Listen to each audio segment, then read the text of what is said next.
Hello and welcome back to Clicks on the Side. Today we're doing some theme team building and we are looking at the Gotham City Underworld keyword for this theme build. We're going with 300 points and it's one that I'm looking forward to trying out very soon. We are starting out the team with 25 points and the black shirt Scott Porter. And just in case you are not familiar with him, here is the card. He has the celebrity keyword, traded comics knowledge and acting roles. When establishing theme teams, choose any keyword, then choose a team ability that any friendly or opposing character has on their dial. This game, Scott Porter has the chosen keyword and team ability. During game setup, if Scott Porter is part of a themed team, increase the results of your role for first player by +1. That's actually going to be very key with this theme team, and you'll see why here in just a little bit. Fight for a cure is a second trait. Support. At the beginning of your turn, Scott Porter may heal a friendly character 1 click. And he has the third trait, counting on the community. If Scott Porter is part of a theme team, he starts the game with 3 community tokens. If Scott Porter has any community tokens, once per turn you may re-roll any roll. If you do, after resolutions, remove a community token from Scott Porter. Then he also has a handy defensive power where it's super senses and friendly characters modify defense +1 when adjacent to a friendly character that shares a keyword with them. So especially on teams with a bigger figure count, that's going to come in handy. Which this team, depending on how you set it up, could be 7 to 8 starting out and potentially up to 10 figures. You'll see what I mean here in just a few moments. But starting off with Scott Porter on the team. Next, which I believe is what I believe needs to be a staple on any Gotham City Underworld team, from Batman Team Up, we have the uncommon Joker. For 50 points, Joker brings to the table the Batman Enemy Team ability. Also has the Arkham Asylum, Gotham City Underworld, and Injustice League keywords. Now, the reason he's even on the team is his trait, Joy Buzzers for all. All friendly characters with the Batman Enemy Team ability have Mystics. So Mystics for everybody. You cannot go wrong with that.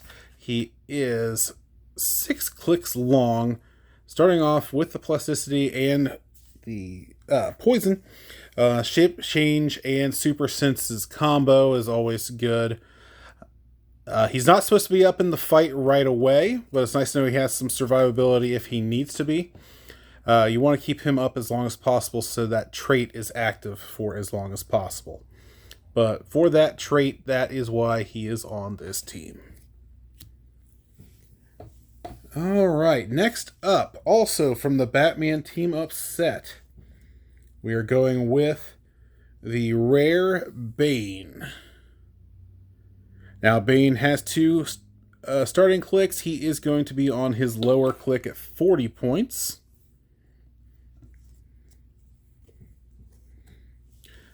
He brings with him the Batman Enemy Team Batman Enemy Team ability. 3 clicks long.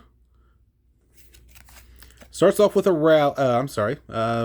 keywords are Gotham City Underworld, Legion of Doom, Secret Six, Suicide Squad, Secret Society of Supervillains, Assassin, and Brute. Has the rally die for friendly rolls of a 2. Free, remove 1 of Bane's rally dice to modify his combat values +1 until your next turn. So that's going to come in handy. You get a bad roll with one of your other guys, they'll make up for it by strength buffing up Bane. Has a stop click, but that doesn't help him on this starting line. As you can see, that's for 100 points, so we won't worry about that. Same with the leadership and the outwit. So he's only 3 clicks long, nothing too special there. Charge with super strength and close combat expert, a little bit of toughness. So ordinarily would not have much survivability, But we have a plan for that. We have a plan for that. And that plan is from DC Notorious, coming in at 25 points, is Kite Man. Hell yeah. Kite Man is on this team specifically to try to keep Bane up as long as possible. Has the Batman Enemy team ability, Arkham Asylum, and Gotham City Underworld keywords. Comes with the trait, I Gotcha. Other friendly characters with the Gotham City Underworld keyword within 4 squares can use Mastermind, but only to choose Kite Man regardless of adjacency. When they do, after resolutions, place them adjacent to Kite Man. So, since he's got the flight ability, he got 5 clicks long with ESD. He does have a special movement. He actually has a second trait first. Other friendly characters that share a keyword with Kite Man have the flight ability if they are outdoors. So with this, ideally you would want a indoor map, so Bane will not have the flight ability, but it can still be worked around if not. Special movement power is a charge. When Kite Man uses it and moves in a direct path, modify his attack and damage +1 for every 2 squares moved through. This counts both the square he starts in and ends in. So that could potentially... So if he charges, you'd move through 4, plus the one you started in, if you did the full charge. So it could potentially be a +3. That alone's good, but if he's able to carry up Bane in range for Bane to be able to charge and still stay within the 4 squares, Bane is then able to take a hit and mastermind that right to Kite Man. Maybe get Kite Man down to his region, then Kite Man can just region back up to his starting dial. That's the main reason he's on this team. Like I said, ideally you're going to be on an indoor map, but you're just going to have to hope your things go your way with the dice rolls there. So that's my strategy for keeping Bane up. Next, at 90 points from the DC Notorious set, had to be Super Rare Catwoman. Definitely my favorite Catwoman that I've seen in a while. Able to take a hit and keep on going. There's her card. Batman team ability and Batman family team ability and Batman enemy team ability. Batman family, Gotham City Underworld, and Animal. Comes with a very interesting trait of cats have 9 lives. Catwoman takes a maximum of 1 damage from effects when Catwoman is damaged after resolutions generate a cat bystander. Now, what you might notice is on that bystander, that cat also has Batman enemy team ability, which means it also gets the Mystics.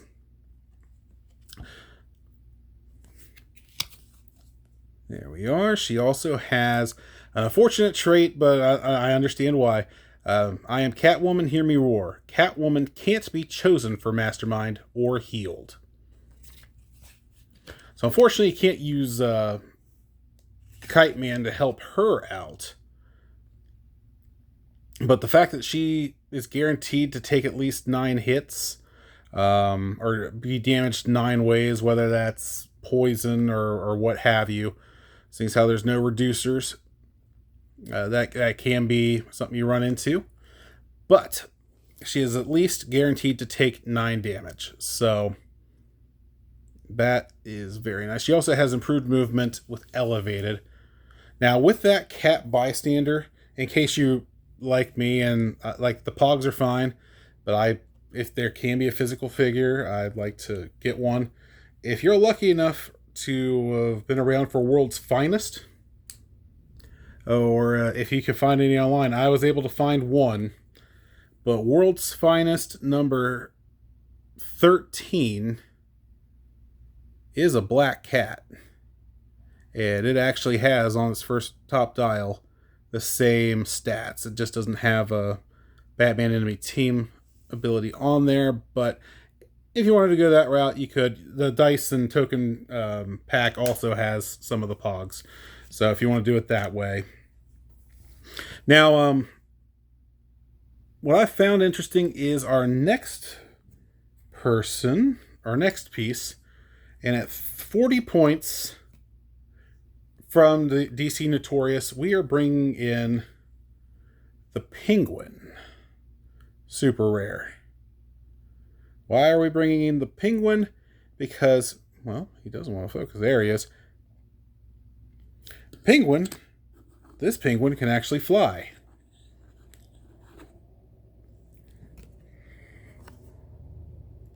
There he is. Has Batman Enemy Team ability and wild card. Team player. Birds of Prey, Gotham City Underworld, Injustice League, Secret Society of Supervillains, Brute, and Politician. He has a trait, Information Broker. Once per turn, when a friendly character uses an expendable goon trait, you may re-roll that d6. At the beginning of the game, if you're not the first player, generate up to 2 characters with an expendable goon trait on their 15-point starting line. So that's where the Scott Porter trait comes in handy, where you get the +1 to your initiative. Ideally, you'll win, and you'll pick to go second with this team. That way you get 2 free goons on your team. I'm partial to the White Rabbit goon myself, or the Polar Bear, or just the regular goon. But I prefer the White Rabbit goon with this particular team. That way you can team him up with Kite Man and use support on Kite Man to keep him up. Try to keep Bane up even longer that way. 40 points, 5 clicks long. Does have Mastermind and a leadership, running shot, and a special attack power. And that special attack power is Trick Umbrellas. Free. Choose an effect for the Penguin or an adjacent friendly character to use until your next turn. Poison.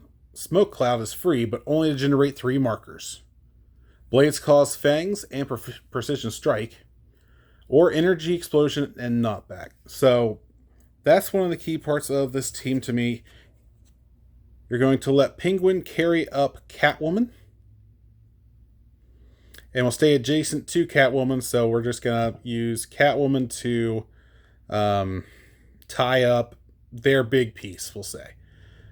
So while they're dealing with Catwoman, she takes a hit, out pops a cat. Sure, it has low stats, right? But it has the Batman Enemy Team ability. So, I'm going to give it Blades, Claws, Fangs. I'm going to use the Batman Enemy Team ability to give it an 11 or a 12 from Catwoman. So now you have a generic cat with an 11 or a 12 attack with Blades, Claws, Fangs with Mystics. So in order to get rid of that, you have to kill it and take that 1 damage. And if you wanted to, you'd probably pop out 1 or 2 cats at a time, or not at a time, but you could surround Catwoman with her little cat army with Mystics. So that's just one thing I'd like to try and see how it works out. Put one of the goons, if you're able to get the goons, next to Penguin to Mastermind 2, if you feel like you need that extra security. I don't know. I thought it could be fun, and I look forward to trying that out. So, that leaves 30 points. And I've been thinking about going two different ways. I could just go ahead and make sure I have 2 goons. I could go ahead and do a White Rabbit goon to make sure the support's there. I could just do the Polar Bear for the Quake and the Battle Fury. And if he does go down, have a chance for... have a chance for the ice blocking train marker. I could just do the regular goon. But the other thing I was thinking about trying is putting out Golden Glider at 30 points. Has team player ability, so you can give her the Batman enemy team ability. Has a special movement, Central City, Gotham City, Underworld, and Rogues. Has a special movement of hypersonic speed when Golden Glider moves through an opposing character. Modify that character's attack -1 until your next turn. That won't come in handy till the end of her dial if she makes it there. Special attack power on her first click. When Golden Glider makes a close attack, she may choose to target all adjacent opposing characters. Blades, Claws, Fangs, but may use it if targeting multiple characters and rolls a separate d6 for each character. So with her improved movement through character bases, say you got a group of people, or they have a group, have them grouped up, just have her charge right in there or skate right in there, and make them deal with her. Has Empower, also has a special defensive power, which is Super Senses. When Golden Glider uses it and succeeds, generate an ice-blocking terrain marker within 4 squares in line of fire. This game, those markers have adjacent characters must roll breakaway to move if they don't already. I like her. It's only 4 clicks for 30 points. You get an Empower out of it and a chance to do some more Blades action. So I was leaning more towards going with her and hoping that I get win initiative and pop out 2 goons for free. Or do you think I should just go ahead and... I didn't show the sculpt. There you go. There she is. Or should I just go with Golden Glider and go for the Blades? Blades of Glory. Great movie. Anyway, let me know what you think. If you have any suggestions for this team, any way to make it better, do let me know. And until next time, this has been Clicks on the Side.